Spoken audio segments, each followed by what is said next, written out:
Today I bring you 5 sound design tips to level up your sonic creations. I'll be using pigments, but you can follow along with any other synth. Many of the sounds you hear today are part of Sweet and Spicy, my new preset pack for pigments. It's currently half price and I'll leave a link in the description. Without further ado, let's start! To get acid tones, one will usually use a single filter with a lot of resonance, just being careful to not make it self-oscillate.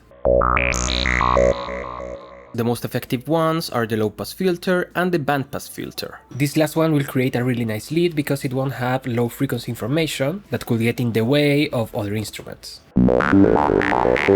It's effective, but it can be more interesting. You see, one resonant point is good, but having two will create more complex tones and even an acider sound. To make that, what you need to do is to have a high-pass filter followed by a low-pass or vice versa. The important thing is that the cutoff point of the high pass is lower than the cutoff point of the low pass. Otherwise you'll be cutting everything and you won't have any sound. You can use any filter your synthesizer has, or even third-party effects if you want. And to make it more interesting, here I'll use analog style filters. Now we have a bandpass and we can control the width of it. Of course, we also have to increase the resonance. We can set a macro and modulate each cutoff point with the same values. Just let me put the high pass very low and fine tune the low pass. So we start on lower frequencies. Then we add the modulation and now we have a bandpass filter with 2 resonant peaks.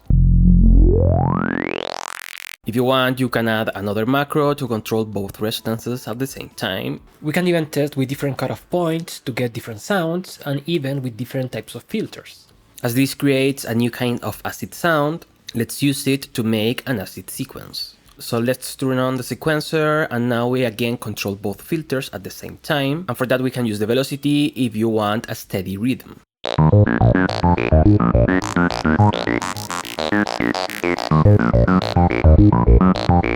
But you can also experiment with the random to have different values all the time, or you can use the Turing, which is going to generate random values, but with this knob you can make it so it repeats a steady sequence.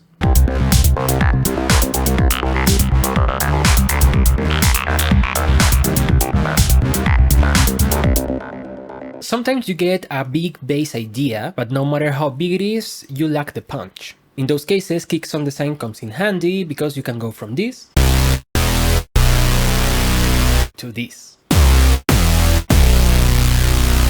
You just need an envelope to control the pitch of the oscillators. Of course, you have to set the sustain to 0. So then you fine-tune the amount and the time of the decay. That way you can control better the transient, and then you have a big punchy bass that's not an 808.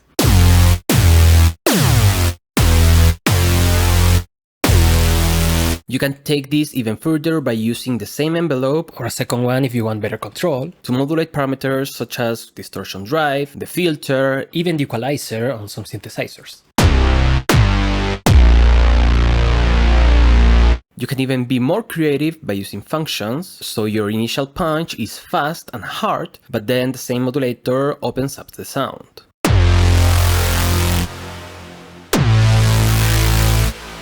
Speaking of functions, better known as MSECs, these are great to make evolving or rhythmic kind of sounds. Something as simple as making this kind of shape, but with different levels, lets you create a simple rhythm by modulating the volume or the cutoff point or whatever you want.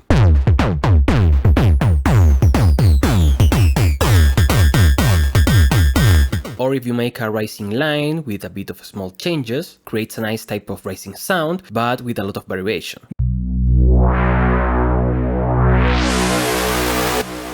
This is very useful to create sequences without using the sequencer,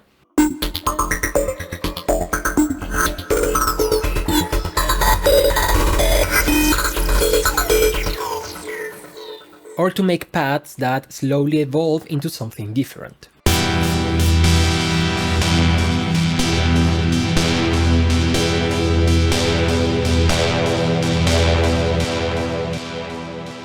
I love to use different functions with different shapes to modulate the volume of, well, different oscillators. For instance, these keys where little droplets dance between each other. Each oscillator acts like a plug, but also each oscillator starts on a different time.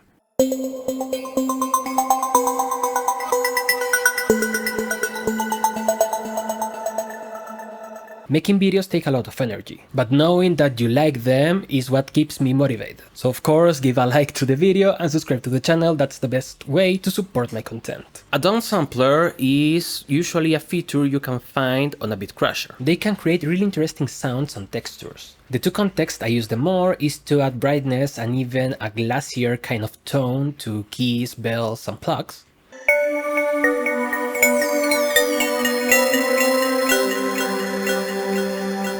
Or even to create a more formant or vocal kind of sound.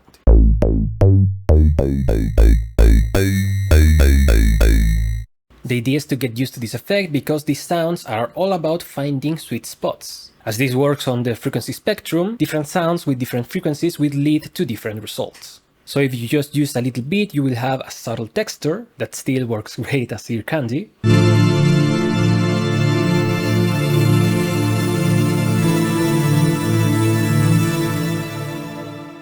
Or if you go extreme, well, you will decimate the sound.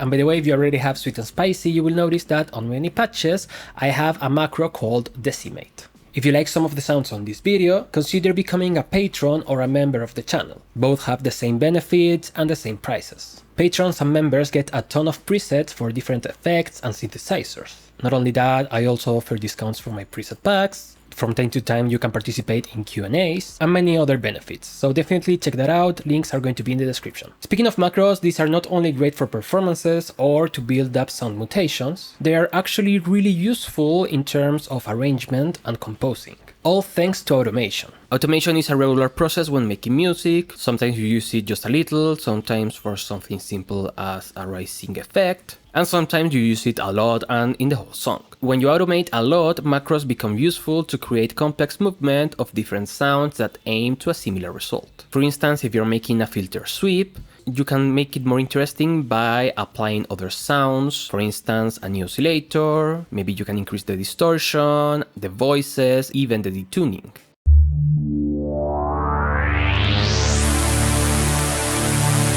But as I said, it becomes interesting when you use complex automation. For example, in this patch I have a macro that controls the decay and the level of the noise, so I can program a melodic line where some notes are longer than others and also have more noise than others. We can even make it control the cutoff point and a bit of the detuning, so then we have really interesting changes between each note.